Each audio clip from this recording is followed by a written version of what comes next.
한 사람이 성장하는 과정을 보면 참 많은 노력과 힘이 필요합니다.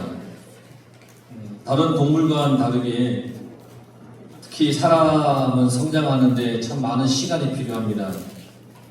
대략 청소년기까지만 돕는다고 해도 19년이잖아요. 19년이 지나요.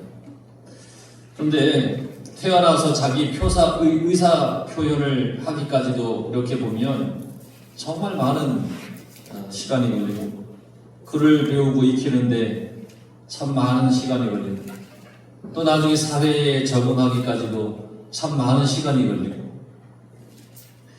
그러니까 18년, 19년, 청소년기까지만 이렇게 지난다고 해서 다 성장한 것은 아니라는 거예요.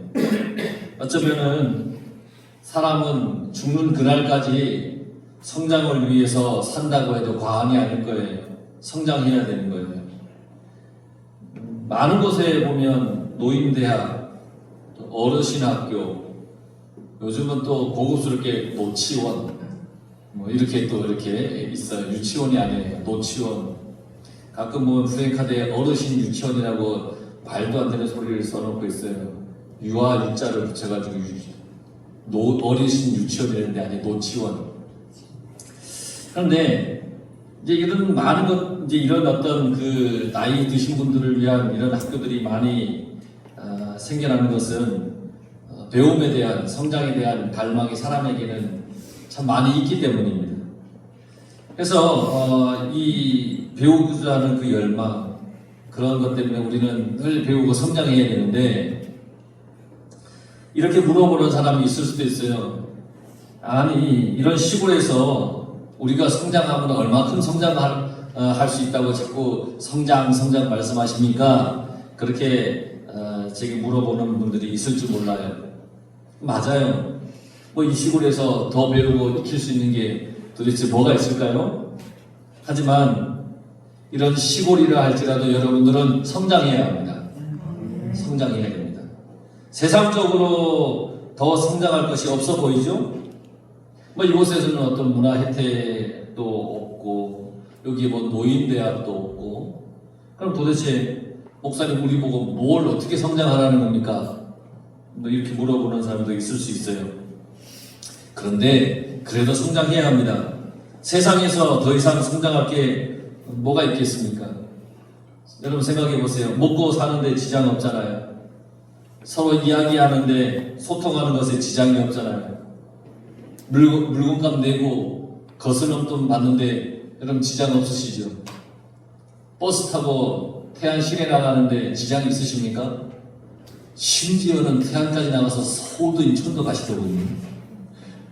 지장이 없습니다. 그럼 더 이상 무엇을 성장해야 되느냐? 그런데 우리가 참으로 성장해야 할 것이 있는데, 그게 바로 우리의 신앙입니다. 우리의 신앙은 늘 성장해야 합니다. 세상에서는 내가 성장하지 않아도 이쯤이면 내가 그냥 사는데 별 지장 없으니까 괜찮습니다. 할 수도 있어요. 그런데 우리의 신앙은 반드시 성장해야 됩니다. 이 신앙은 주님이 부르시는 그날까지 우리가 성장해야 됩니다. 세상의 가치관은 바뀝니다. 변합니다. 세상의 가치, 이념, 역사 이런 건요, 그것을 보는 사람의 시각에 따라서 시시각각 바뀝니다. 어떤 유명한 사람이 나타나서 이 역사는 이러했습니다.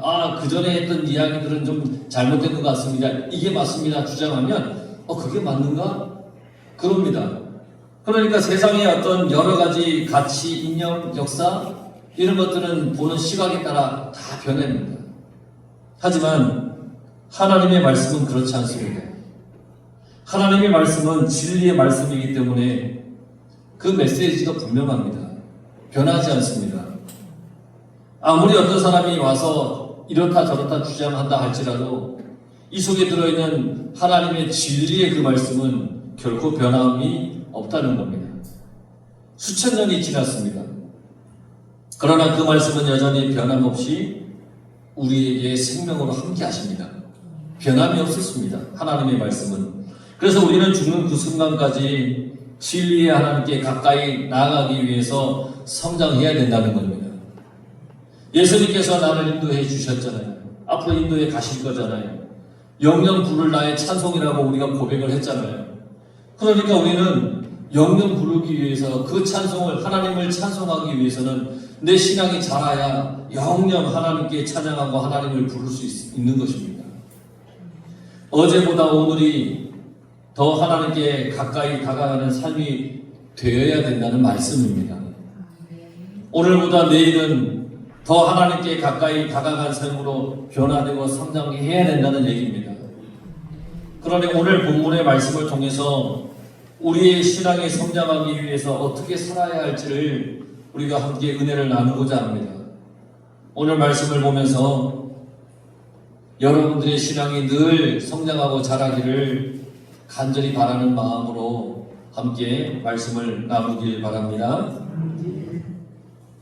지금 예수님께서 회개에 대한 말씀을 하고 계실 때 어떤 사람이 예수님께 질문을 합니다. 빌라도가 여러 명의 갈릴리 사람을 잔혹하게 죽였어요. 그리고 그들의 피를 제물에 섞은 일이 있었습니다. 그래서 사람들은 회개해야 할 죄인이 빌라도 같이 악한 사람인지 아니면 빌라도에게 죽음을 당한 사람이 회개하지 않아서 그 죄값으로 그렇게 죽은 건지를 예수님께 물어보는 겁니다.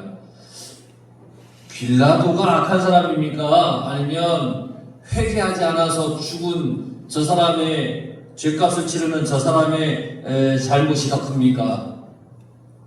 그런데 물어보는 사람들의 초점은 뭐냐면 빌라도가 아닙니다. 죽임을 당한 사람입니다. 그러니까 저 회개하지 않아서 죽은 저 사람이 잘못한 거지요? 라고 물어보는 겁니다. 이 당시 유대인들의 통념이 있는데 이 남다른 재앙을 받은 사람, 그러니까 죽었는데 좀 남다르게 죽은 사람이 있잖아요. 여러 어떤 종류 그 형태로 그런 사람은 자기 죄 때문에 그렇게 되었다는 의식이 보편화되어 있었습니다. 오늘날로 얘기하자면 누가 교통사고로 죽으면 아유 저 죄 많아서 죽은 거야. 자기 죄가 많아 아니면 자기 조상의 죄가 많아서 저러는 거야 라고 생각했던 게 보편적인 생각이었다는 겁니다. 그러니까 빌라도에게 죽음을 당하여서 그 피가 제물에 섞인 그 죽임을 당한 사람은 죄가 많아서 회개하지 않아서 죽은 거지요? 저들이 나쁜 거지요? 라고 예수님께 사람들이 물어봤다는 겁니다. 그러니까 예수님께 물어본 사람들은 죽임을 당한 사람들과 자신과는 아무런 상관이 없다고 생각을 하고, 왜냐하면 자기들은 심각한 죄가 없어서 지금 살아 있으니까. 죽임을 당한 사람들의 회개하지 않은 죄에 대한 그런 관심으로 물어보는 겁니다. 저들은 회개하지 않아서 죽은 거죠? 저렇게 이렇게 물어보는 겁니다. 그런데 예수님께서 전혀 다른 대답을 하는 겁니다. 자기들이 원하는 대답을 해주지 않아요. 이것이다 저것이다 말씀하지 않아요. 빌라도가 악하니까 빌라도처럼 되지 마라 말씀도 안 하시고, 참혹한 죽임을 당한 사람들이 죄가 너무 많아서 그렇게 된 것이다 라고도 말씀하지 않으세요. 예수님께서는 아주 단도직입적으로 말씀하세요. 5절에 보면 너희도 만일 회개하지 아니하면 다 이와 같이 망하리라. 전혀 뜻밖의 대답을 하시는 거예요. 예수님의 이 말씀은 사람들에게 아주 충격적이었습니다. 왜냐하면 아까도 말씀드렸지만 이 당시의 보편적인 생각은 남다른 어떤 재앙으로 죽으면 그 사람의 죄 때문이라고 여겼기 때문입니다. 그런 그들에게 예수님은 다른 사람의 죄와 죽음에 대해서 생각하기 전에 먼저 자신의 삶을 돌아보고 회개하지 않은 게 있다면 너희들이 회개해야 한다, 이렇게 말씀하고 계시는 겁니다. 그렇지 않으면 너희들도 망할 것이다, 이렇게 말씀하시는 거예요.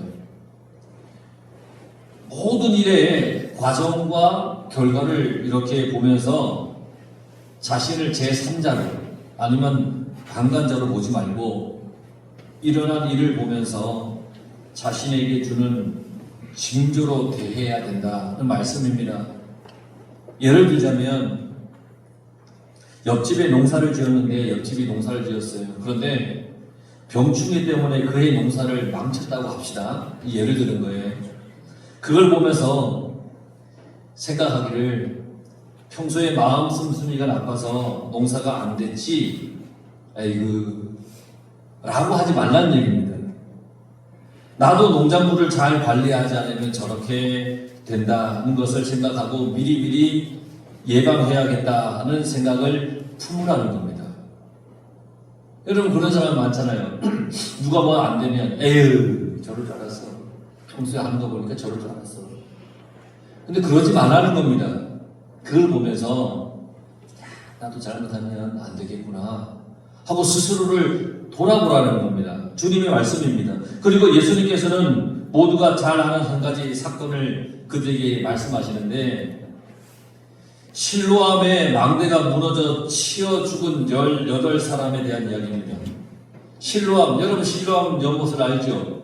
실로암 알죠? 우리 군인들 실로암 알죠?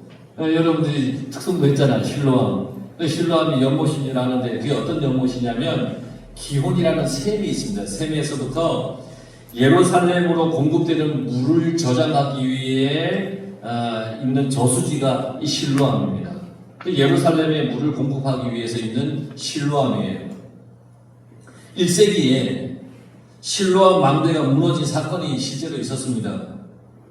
빌라도가 이 물의 공급을 개선하기 위해서 이 수로를 이제 건설을 했는데 이때 실로암에 있던 망대가 무너졌어요. 그래서 18명이 죽었던 사건이에요. 이건 예루살렘 사람들이 다 알아요. 그렇잖아요. 18명이가 죽었으니까 소문이 다 나서 다 아는 사건이에요.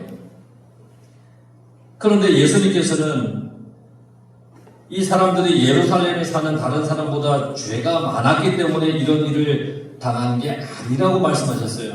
근데 이 시대에 예루살렘에 있는 모든 대부분의 사람들은 그 죽은 18명이 죄가 많아서 회개하지 않아서 저렇게 죽었다라고 생각을 하고 있었어요. 거의 대부분의 사람들이.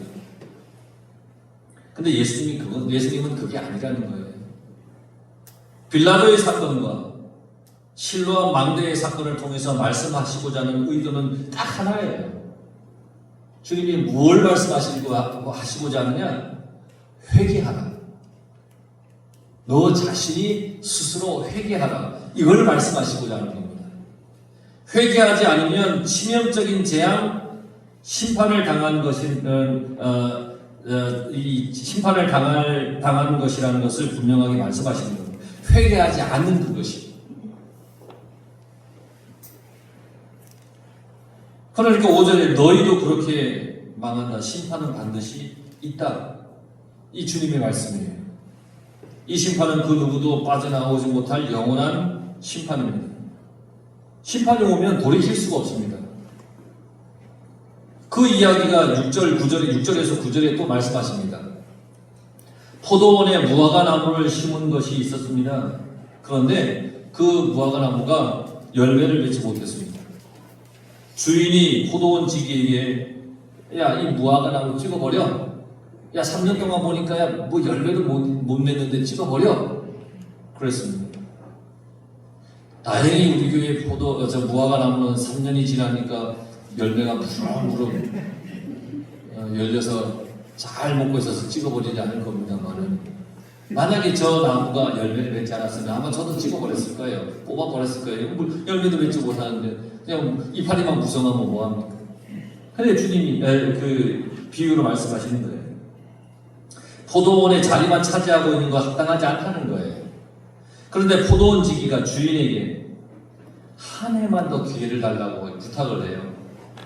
그래도 안 되면 한 해만 기회를 주십시오. 그래도 안 되면 그때 찍어 버리겠습니다. 포도원에 무화과 나무가 심어졌다는 거 이상하잖아요. 포도원에 무화과 나무가 심어졌어요. 이건 무엇을 얘기하냐면 우리가 사는 이 세상을 말하는 겁니다. 우리가 사는 이 세상. 많은 사람들이 제각각 자기의 삶을 자기의 모습으로 사는 이 세상을 말하는 겁니다.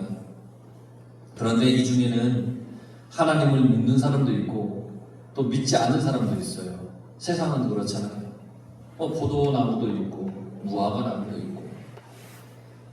하나님께서 믿지 않은 사람들을 모조리 심판해 주기려고 했습니다. 그런데 긍휼하신 그 주님을 하나님께서 한 번 더 기회를 주기 위해 이 땅에 보내주셨습니다.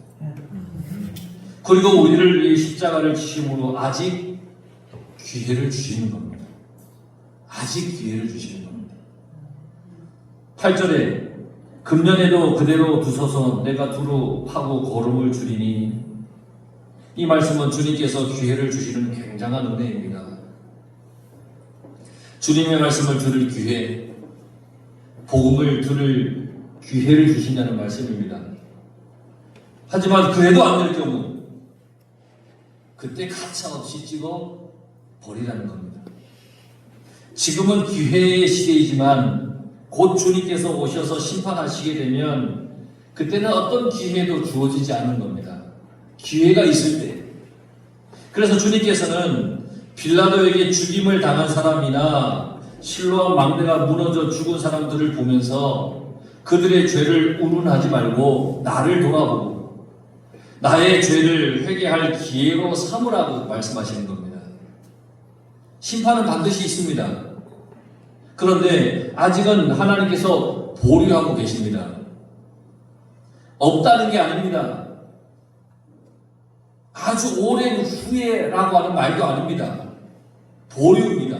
보류. 이 말은 금방이라도 결제할 수 있다는 얘기입니다. 보류라는 겁니다. 1분 후에 결제할 수도 있고 하루 후에 결제할 수도 있고 보류인 겁니다.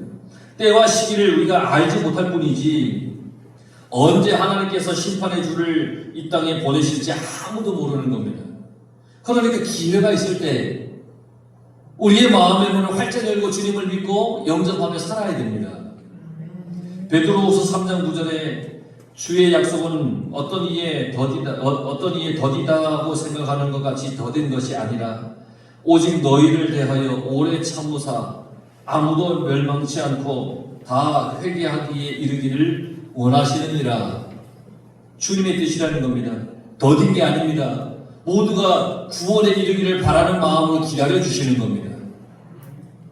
하나님의 심판이 오기 전에 아직 기회가 있을 때 회개해야 한다 말씀하시는 거예요.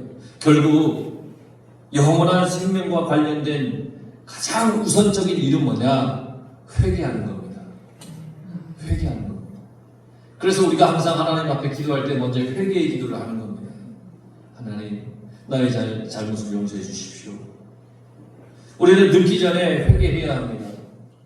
심판이 왔을 때 후회하는 거 그거 늦습니다. 지금이 기회입니다. 회개할 기회입니다. 긍휼을 베푸시는 하나님의 은혜를 만날 기회입니다. 기회가 있을 때 그 기회를 잡아야 되는 겁니다. 그 기회를 놓치면 여러분 두 번 다시 오지 않을 수도 있는 겁니다. 그러니까 오늘 말씀을 듣는 여러분, 주님을 믿을 기회, 회개할 기회, 주님의 구원의 은혜를 내가 맞이할 기회, 이 기회가 지금 선포될 때 여러분 잘 깨닫고 반드시 회개하고 하나님 은혜 가운데 살아가시기 간절히 바랍니다. 그런데 이 세상은 사탄의 무리가 우리로 하여금 하나님께 회개하며 살 기회를 자꾸 빼앗으려고 합니다. 하지만 하나님께서는 이러한 사탄의 권세로부터 우리를 구해주시는 분이십니다. 할렐루야. 사탄의 권세로부터 우리를 구해주시는 분이에요. 10절에서 17절의 말씀을 보면 안식일에 꼬부라진 여자를 예수님께서 고쳐주시는 사건이 있죠. 꼬부라졌어요. 어떤 병인지 모르겠어요. 근데 꼬부라졌어요. 몸도 꼬부라지고 손도 발도 다 꼬부라졌겠죠. 예수님께서 안식에 회당에서 가르치실 때 18년 동안이나 귀신 들려 앓으며 꼬부라져서 조금도 펴지 못하는, 몸이 펴지지 않는 거예요. 이런 여자가 있었어요. 18년을 귀신, 사탄이 이 여자를 괴롭히는 거예요. 한번 생각해 보세요. 18년 동안 꼬부라져서 귀신이 그를 잡고 있어요. 소망이 없어 보여요. 18년 동안 얼마나 많은 방법을 써봤겠어요. 여기도 저기도 좋다는 데는 다 다녀봤겠죠. 그리고 이 꼬부라진 여자를 누가 사랑스럽게나 보기나 했겠습니까? 놀림감이었겠죠. 이 여인의 죄로 인해서 아니면 부모의 죄로 인해서 저렇게 됐다고 손가락질했겠죠. 이 시대에 보편적인 생각이 그렇다 그랬잖아요. 꼬부라졌으니까 이건 재앙이잖아요. 그러니까 아유 저 여자가 죄가 많아서 저 부모가 죄가 많아서 저러는 거야 라고 사람들이 생각하면서 아주 곱지 못한 시선으로 또 때로는 굉장히 괴롭히면서 그러니까 이 여인의 인생은 참담했을 거예요. 오늘날도 장애를 가지면 그 사람에 대한 차별이 심한데 예수님의 이 시대에는 말할 것도 없지 않겠습니까?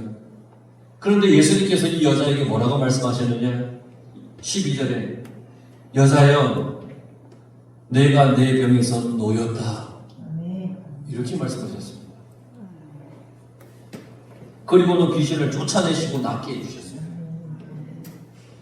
그리고 안수하니까 이 여자가 곧 펴고 하나님께 영광을 돌렸더라. 굽혀졌던 그의 인생이 펴졌어요. 귀신의 손에서 해방되었어요.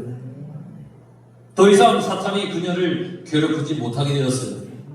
너무너무 기쁜 일이잖아요. 너무너무 얼마나 잘된 일이에요. 그런데 이상하게도 그것을 모인 사람들이 분을 내었다고 했어요. 오늘 성경에. 이유는 뭐냐? 안식일에 병을 고쳤다는 거예요. 일할 수 있는 엿새에 병을 고치지 왜 쉬어야 할 안식일에 고쳤냐는 거예요. 그래서 막 분을 내서 화를 막 냈어요. 그런데 주님은 그런 그들에게 뭐라고 말씀하셨느냐? 15절에 외식하는 자들아 너희가 각각 안식일에 자기의 소나 나귀를 외양간에서 풀어내어 이끌고 가서 물을 먹이지 아니하느냐? 야 너희들 소, 양 안식일에 풀어다가 물 먹이지 않느냐? 그 짐승도 살으라고 물 먹이지 않느냐는 거예요. 목마르지 말라고 물 먹이지 않느냐? 예수님께 따지는 그들도 안식일에 자기 가축을 먹이고 마시게 하는데 그렇게 일하면서 너희들이 정해놓은 그 규례에 안식이라는 몇 킬로 정도는 갈 수 있고 이 짐승들에게 물을 마실 수 있는 그거는 허락해놓고는 18년을 사탄에게 매여인 이 여인을 그 매임에서 풀어주는 게 뭐가 잘못됐냐는 거예요. 뭐가 잘못됐냐. 반대하는 이들이 부끄러워하고 온 무리가 예수님의 사역에 감사하고 기뻐했습니다. 반대하던 이들이 부끄러웠습니다. 하나님은 하나님의 백성을 사탄의 권세로부터 구출해내시는 그런 분이 하나님이십니다. 오래 참으시면서 사람들이 회개하고 주님께로 돌아오기를 기다려주는 그런 주님이십니다. 기다려주십니다. 그러므로 우리는 회개와 함께 하나님께로 나와야 됩니다. 그런데 여러분 나오긴 나왔는데 그 이후로는 어떻게 됐냐? 그 이후로는 우리가 예수님을 닮아가는 신앙의 성장이 있어야 됩니다. 이게 성화입니다. 예수님을 닮아가는 겁니다. 매일매일 우리가 예수님을 닮아가는 겁니다. 18절에서 21절을 보면 우리는 우리의 내적, 외적인 신앙의 성장을 이루어야 됩니다. 신앙의 성장. 우선 18절에서 19절은 외적인 성장입니다. 주님께서 하나님의 나라가 무엇과 같을까? 내가 무엇으로 비교할까? 그러시면서 사람이 자기 채소밭에 갖다 심은 겨자씨 한 알 같으니 라고 말씀하셨습니다. 겨자씨 한 알 같으니 이 좁쌀만한 겨자씨입니다. 정말 작습니다. 근데 이것이 자라면 나무가 된다고 그랬는데 공중의 새들이 그 가지에서 쉰다고 했습니다. 겨자씨가 자라면 2m 정도 되는 나무로 이렇게 성장하더라고요. 좁쌀만한 씨가. 그래서 성지순례에 가서 말씀하시는데 저기 그 겨자씨라고, 그리고 겨자씨가 자란 나무라고 보니까 거기에 새들이 얼마나 많이 이렇게 들어오는지 몰라요. 처음은 겨자씨같이 미약해 보이지만 나중에는 그것이 자라나서 엄청난 모습으로 자라납니다. 처음에는 미약하지만 나중에는 상당한 영향력을 나타내는 겁니다. 지금은 연약하지만 여러분들이 이 지역에서 상당한 영향력을 나타내야 됩니다. 많은 사람들이 고민스러운 일, 걱정스러운 일을 가지고 여러분들을 찾을 수 있도록 여러분들의 영향력을 가져야 됩니다.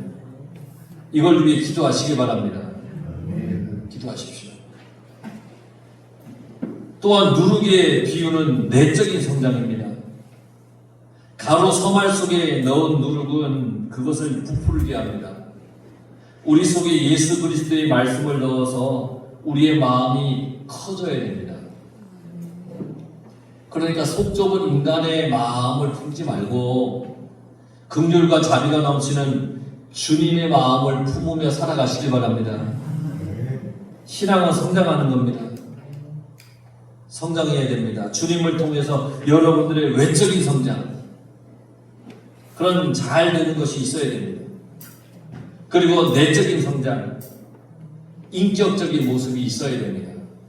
우리는 성장해야 됩니다. 이 두 가지가 조화되어야 됩니다.